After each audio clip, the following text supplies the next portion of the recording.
Qubee Afaan Oromoo.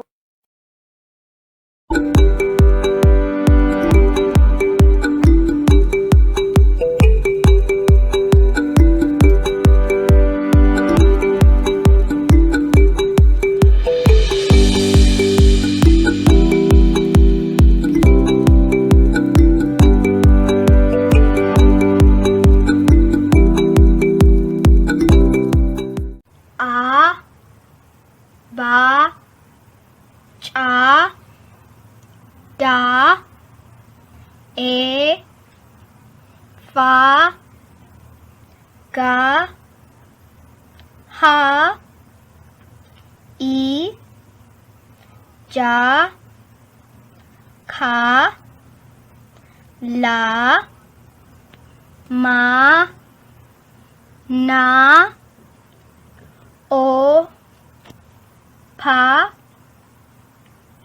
ka, ra, sa, tha, u, va, wa, ta, ya, za, qubee dachaa, cha, a, nya, a, sha.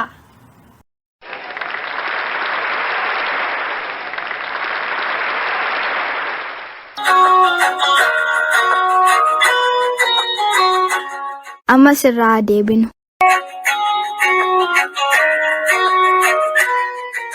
A, ba, cha, da, e, fa, ga, ha, i, ja, kha, la, ma, na, o, pa,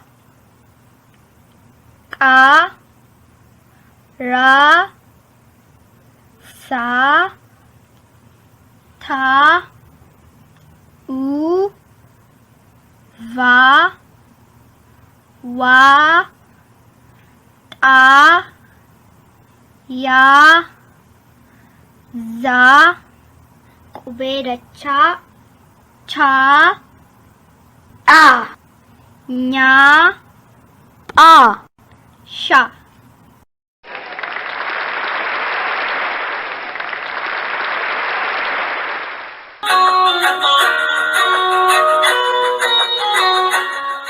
Amma immoo waliin haa jennu. Tole?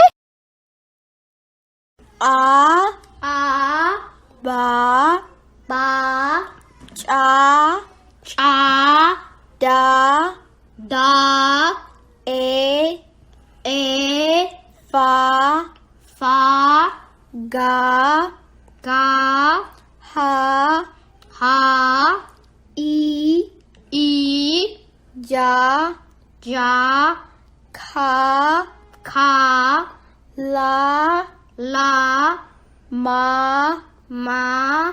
na, o, pa,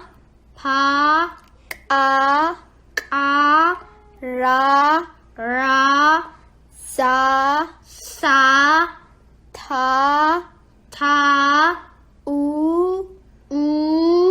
va, wa,